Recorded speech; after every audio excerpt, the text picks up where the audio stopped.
Bismillahirrahmanirrahim. Assalamualaikum warahmatullahi wabarakatuh. Hari ini kita akan melakukan perkuliahan yang terlewat kemarin ya. Hari ini kita akan belajar tentang kerja dalam artian usaha gitu ya. Kerja atau usaha dan energi. Oke. Isinya adalah kita akan belajar tentang pengertian energi, kemudian juga konsep kerja itu kayak gimana. Kemudian kita akan belajar tentang macam-macam energi ya. Energi pada konsep fisika ya. Kemudian juga hukum kekekalan energi, diakhiri dengan konsep daya ya, yaitu energi persatuan waktu.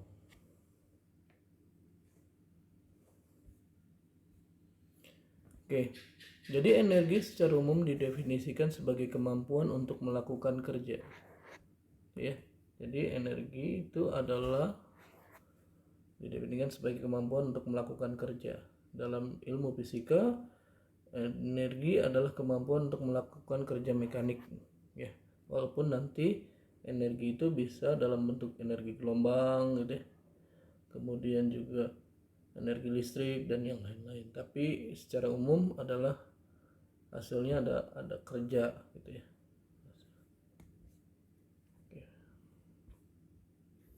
Nah, sifat-sifat energi ya.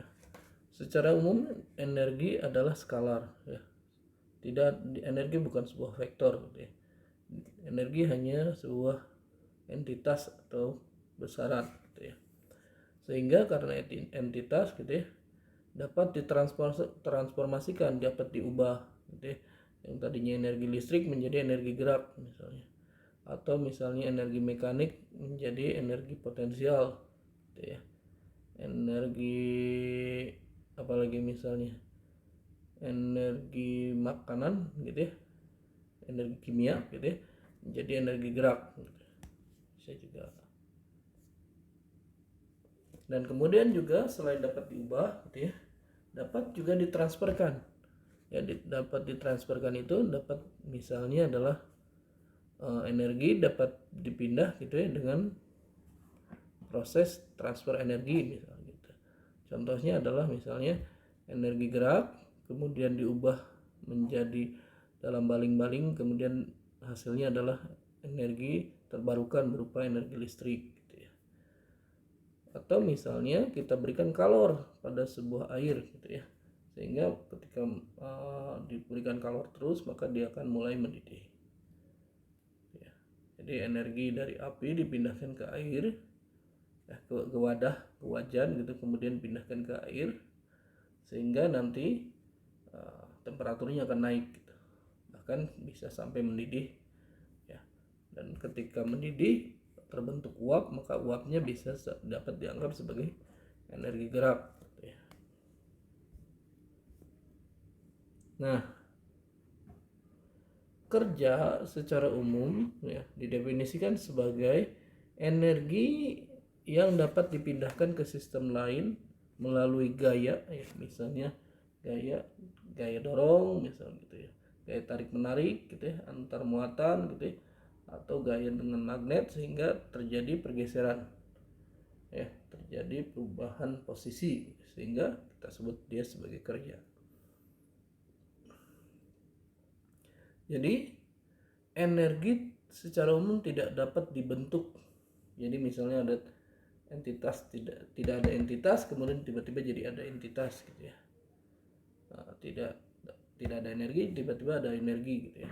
Nah, dari sini kita lihat bahwa fisika umumnya mengatakan bahwa tidak dapat diciptakan dan tidak dapat dimusnahkan. Itu konsep dari energi. Oke. Nah, berkaitan dengan kerja, maka kerja adalah hasil kali dari besarnya perpindahan dan komponen gaya yang sejajar dengan arah perpindahan tersebut. Jadi ketika kita memindahkan sebuah benda dengan jarak s gitu ya, maka energi atau kerja itu adalah hasil kali antara perpindahan dengan gaya yang sejajar, dengan perpindahan. Jadi ibaratnya carinya adalah gaya yang sejajar ke arah sini. Oke. Maka kalau ada ketika kita tarik misalnya benda ini wadah ini, kemudian kita tarik ke atas gitu ya, dan ternyata perpindahannya ke arah sini S, maka yang kita cari adalah komponen yang sejajar dengan arah S saja. Berarti nanti adalah F cos theta. Jadi W itu sama dengan F cos theta kalikan dengan perpindahan. Nah, kalau dalam bahasa matematik ini adalah perkalian dot, perkalian titik. Jadi ibaratnya adalah W sama dengan vektor F dikalikan dengan vektor S. Nah, perkaliannya adalah perkalian dot. Oke.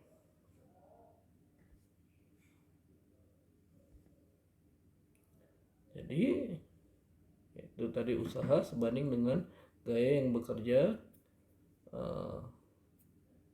sejajar dengan perpindahan gitu ya. Kalau tidak sejajar sumber gayanya, maka kita cari yang sejajarnya. Biasanya adalah kita cari dengan F cos theta. Oke. Terdapat dua persyaratan khusus ya mengenai definisi usaha atau kerja dalam fisika. Pertama, gaya yang diberikan pada benda haruslah menyebabkan benda tersebut berpindah sejauh jarak tertentu. Jadi kalau kita punya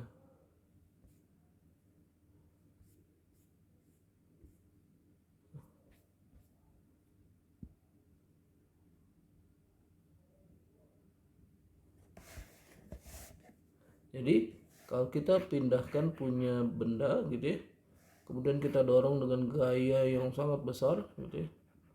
Tetapi ketika kita dorong terus dengan gaya besar dan dia tidak bergeser gitu ya,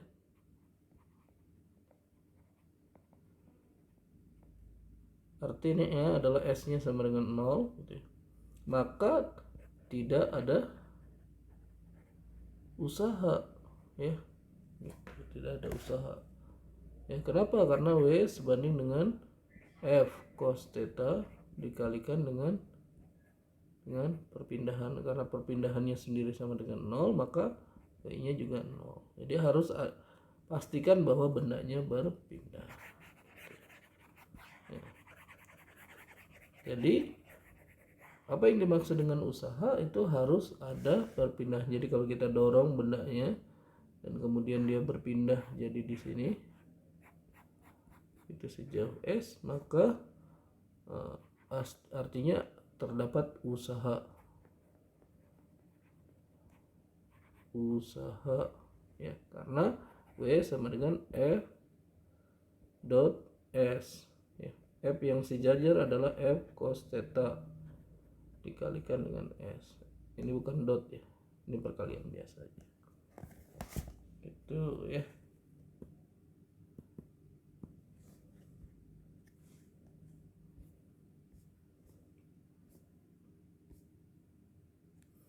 Jika gaya F dalam Newton dan jarak S dalam meter, maka kerja atau usaha gitu ya, atau usaha itu satuannya adalah joule ya. Jadi ibaratnya misalnya ini 1 Newton dan 1 meter, berarti 1 Newton meter itu sama dengan 1 kilogram meter kuadrat per sekon kuadrat ya, dan itu nilainya sebanding dengan 1 joule. Oke, jika gaya F dalam dine ya, selain dari joule dalam apa istilahnya Newton, satuan Newton, 1 dine kali dengan 1 cm, berarti ini adalah CGS ya. 1 dine kali 1 cm itu sama dengan 1 gram cm kuadrat per second kuadrat itu sama dengan 1 earth. Jadi satuannya adalah 1 earth.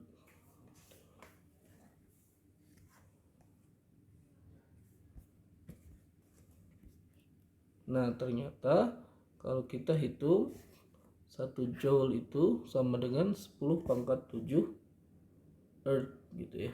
Berarti kira-kira 10 juta earth. Oke, contoh soal. Sebuah balok bermasa 10 kg ditarik dengan gaya 50 Newton sehingga berpindah sejauh 8 meter. Jika alfa sama dengan 60 derajat dan gesekan antara balok dan lantai diabaikan, berapakah usaha yang dilakukan gaya tersebut? Ya. Maka ya, kita cari F yang sejajarnya dulu, sejajar dengan perpindahan. Yang sejajar dengan perpindahan itu adalah F cos alpha ya, dikali kemudian usaha sebanding dengan F cos alpha kali S adalah perpindahan. Jadi F nya adalah 50 Newton, cos-nya adalah cos alfanya adalah cos 60 derajat, S-nya itu adalah 8 meter. Hasilnya adalah 200 joule gitu ya, joule.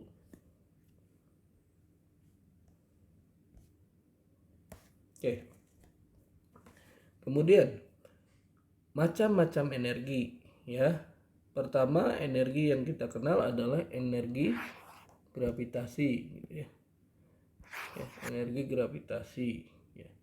Energi potensial gravitasi adalah energi yang dimiliki oleh suatu benda karena ketinggiannya ya. Jadi karena posisi bendanya ya, misalnya di atas permukaan tanah naik itu akan memiliki energi potensial yang berbeda. Contohnya kalau kita punya sebuah mangga misalnya atau ada buah-buahan yang ada di pohon menggantung gitu. Nah, kalau misalnya dia bergantung di udara dan tidak bergerak gitu ya, maka buah itu akan ditarik oleh gravitasi bumi dengan dengan lambang U ya. Jadi energi gravitasi ya,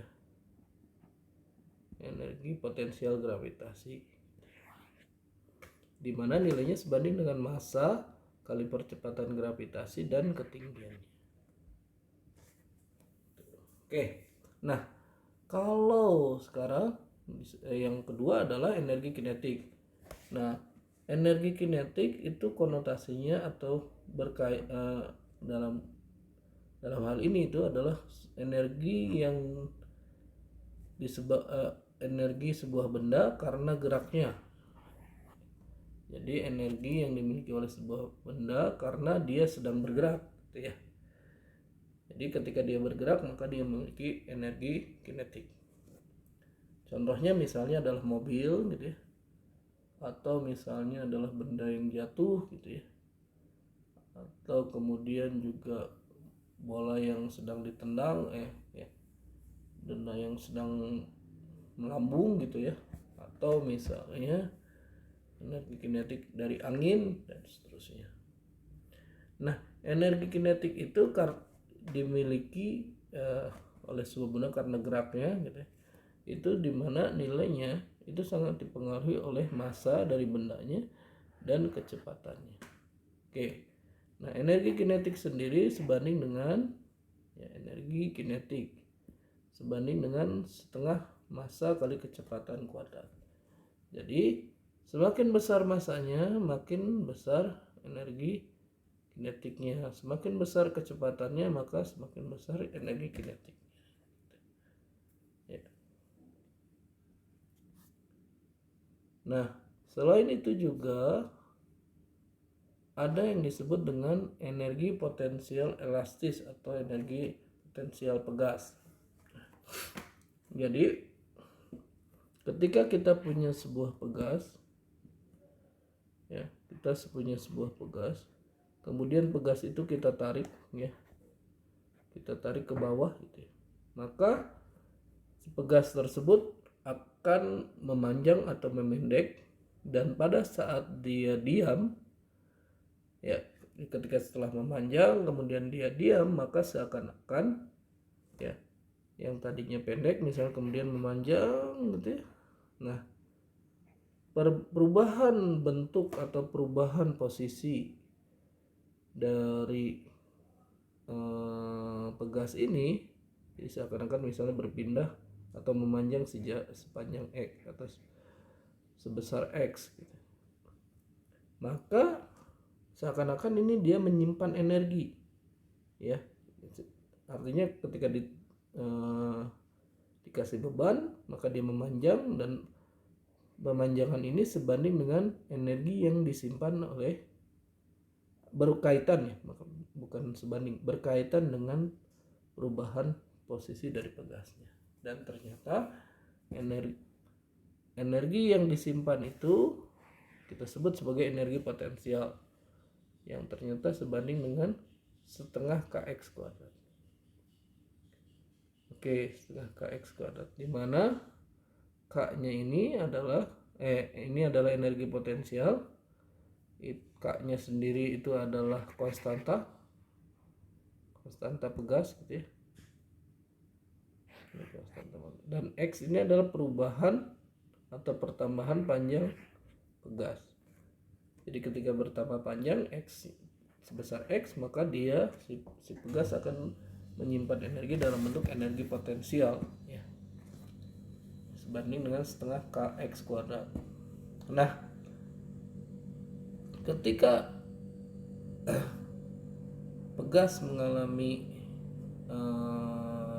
memiliki energi potensial gitu ya, nah ternyata itu disebabkan oleh hukum Hooke ya. Hukum Hooke itu melambangkan bahwa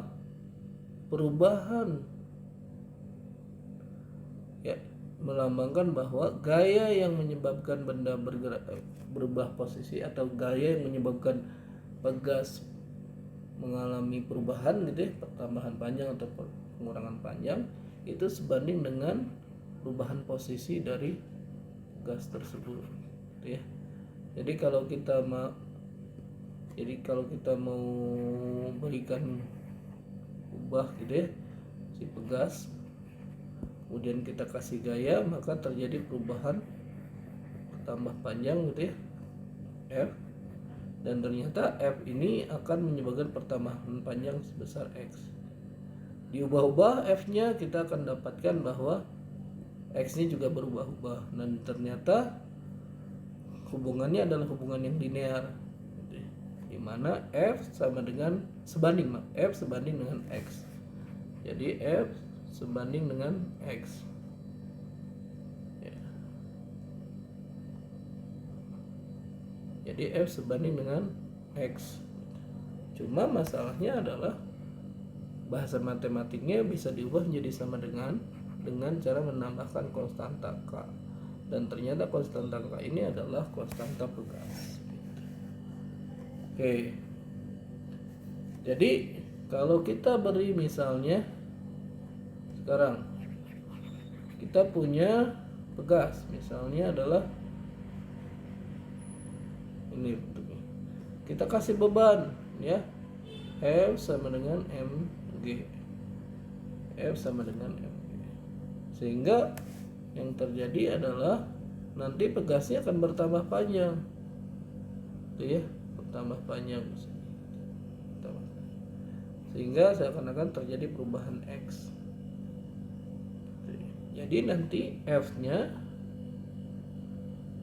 anggaplah ini adalah beban F berat gitu ya. Jadi F-nya sebanding dengan massa kali gravitasi sumber gayanya gitu ya.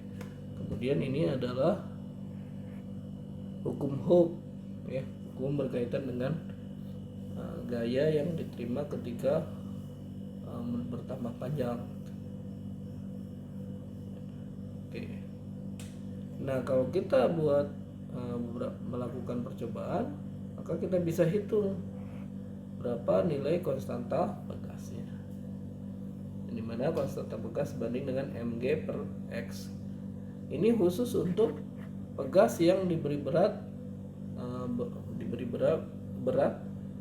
gitu ya. Kalau untuk jenis yang lain mungkin nanti akan beda lagi.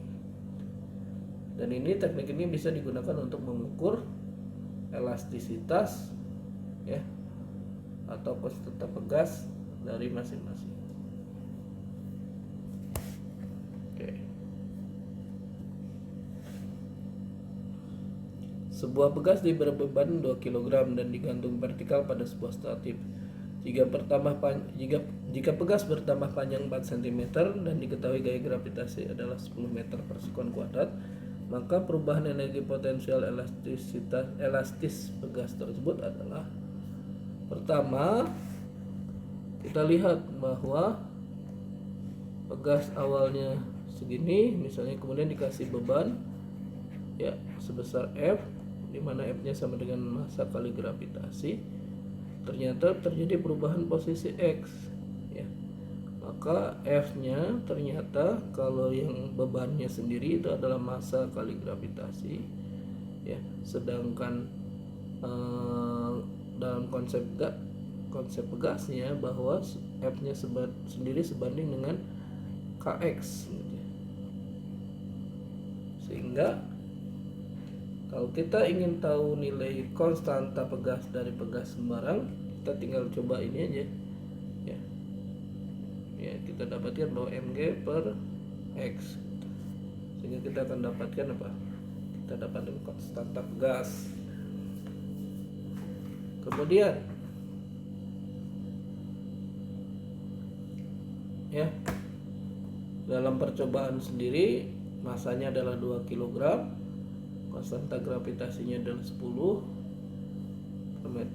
meter per sekon kuadrat, dibagi perpindahannya 0,04. Jadi dari 4 cm diubah menjadi 0, bukan diubah ya, diubah konversi satuannya aja menjadi 0,04 meter.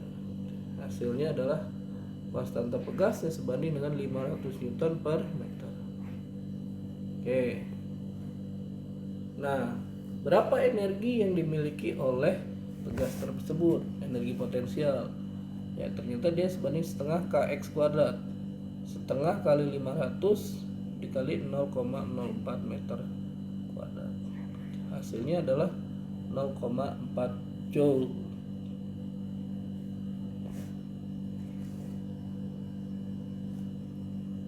Nah, kemudian energi mekanik itu, energi potensial seakan-akan adalah energi diri gitu.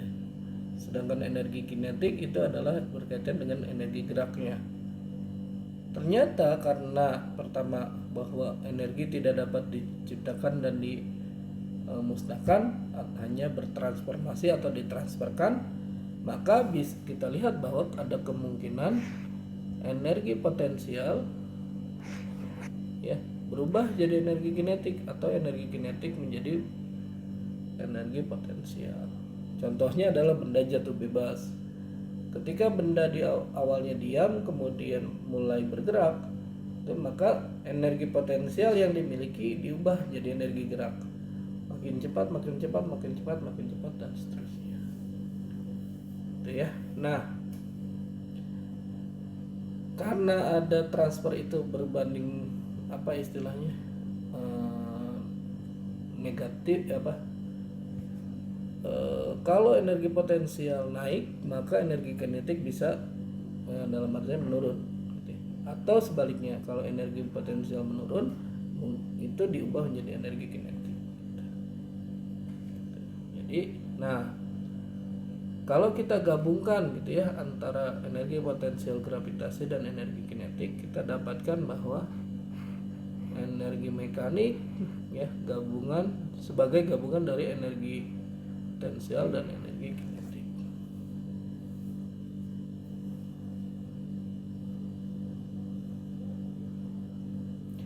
Oke, satuan dari energi ya, itu ternyata sama dengan satuan dari kerja ya, yaitu joule. Jadi sama dengan satuan dari kerja. Kenapa? Karena kerjanya sendiri adalah konversi gitu ya, konversi atau bukan konversi ya, transformasi gitu ya, atau transfer energi ya. Maka karena transfer energi itu akan menghasilkan apa, bukan perubahan energi mekanik total ya, perubahan energi potensial atau energi kinetik, dan ternyata memang pasti satuannya akan sama ya, karena kerja sendiri adalah bentuk usaha gitu ya. Nah, berkaitan dengan energi, ada satu konsep yang perlu kita ingat, bahwa energi adalah suatu besaran fisika yang kekal. Energi tidak dapat diciptakan dan tidak dapat dimusnahkan. Energi hanya bisa dibentuk ke bentuk energi yang lainnya. Gitu ya. Nah, itu adalah hukum kekekalan energi. Contoh, benda bermassa 2 kg dijatuhkan dari ketinggian 20 meter di atas permukaan air. Nah, asumsinya berarti benda 2 kg tadi diam di atas permukaan air. Ya. Ini adalah bendanya, gitu ya, 2 kg. Kemudian dia akan di atas ya, di atas permukaan air sebesar 20 meter. Nah, asumsinya berarti di awal dia diam. Ya, asumsinya diam. Nah, karena sistem awal, energi mekanik awal ya itu pasti konstan sebanding dengan energi mekanik saat ini, saat pas kejadian, setelah kejadian, saat peristiwa ya. Jadi misalnya tidak ada orang sama sekali gitu ya yang mengamati, karena dia diam gitu ya, berarti sebenarnya energi mekaniknya itu sama dengan energi potensial. Tapi ketika sudah mulai dia bergerak, energi mekanik tetap totalnya sama besar, tapi diubah dari energi potensial menjadi energi gerak ya. Jadi solusinya adalah energi mekanik awal ya, pasti dia akan sama dengan energi mekanik akhir. Ini adalah energi potensial, ini adalah energi kinetik. Energi potensial dan energi kinetik gitu ya. Pertama, ketika benda diam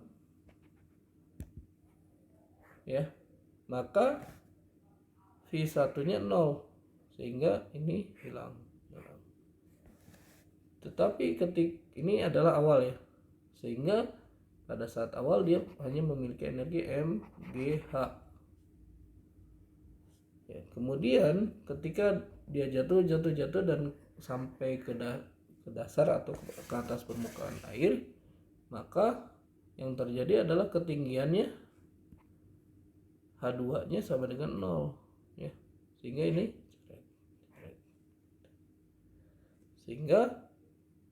kemudian masanya kan sama ya, antara ini bisa dicoret, bisa dibagi, jadi nggak perlu lagi M, sehingga kita dapatkan bahwa GH1 sama dengan setengah V1 kuadrat. Jadi kalau kita uraikan, maka V2 itu sebanding dengan akar 2GH1.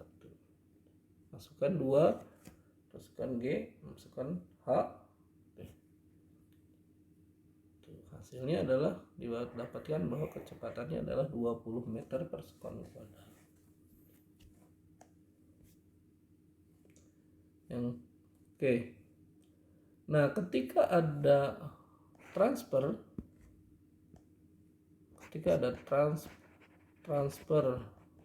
energi, itu kita akan mengenal bahwa ada beberapa kejadian yang proses transfer energinya besar gitu ya, dan waktu yang diperlukan sangat cepat.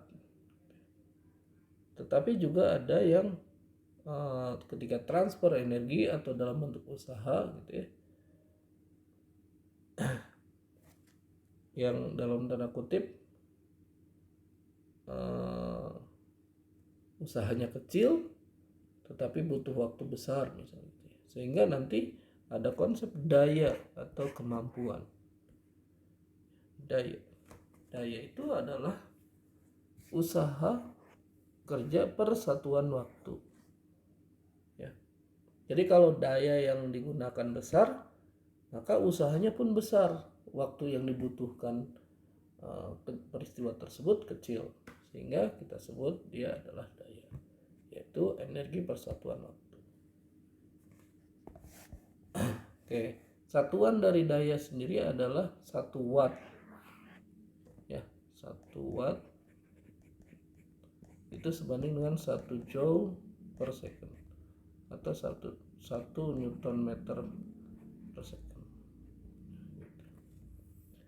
Selain itu juga ada konversi yang umum tapi bukan satuan internasional, yaitu daya kuda. 1 daya kuda, ya, 1 horsepower gitu ya, itu ternyata sebanding dengan 746 watt ya. Jadi kalau misalnya kita punya alat yang dapat menghasilkan 742 watt, 46 watt, ya, sebenarnya kita bisa seakan-akan itu adalah 1 daya kuda. Nah, pertanyaannya, berapa daya yang dimiliki oleh mobil kalau dia adalah misalnya 300 horsepower? Ya tinggal kalikan aja bahwa 1 horsepowernya adalah 746 watt.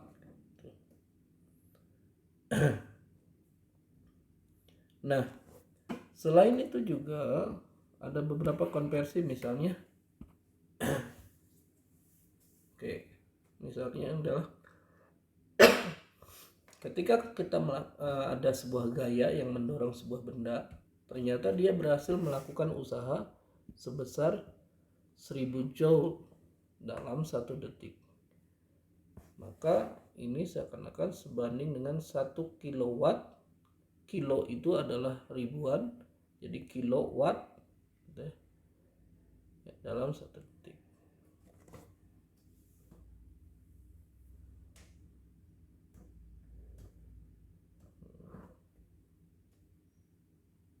Nah, kalau misalnya kita punya peralatan tersebut ya, atau gaya tersebut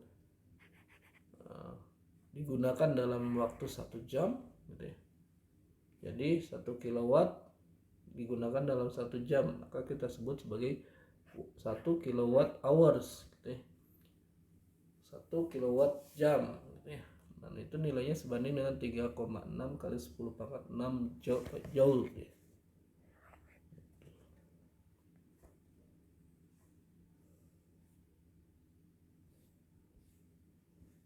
Oke, itu yang bisa Bapak sampaikan untuk materi yang kemarin terlewat gitu ya, di minggu kemarin. Semoga berkenan. Sampai ketemu lagi hari Kamis ya. Hari Kamis kita lanjutkan materi teori dan sedikit pengenalan tentang alat-alat lab yang akan kita gunakan dalam praktikum kita. Sekian, terima kasih. Assalamualaikum warahmatullahi wabarakatuh.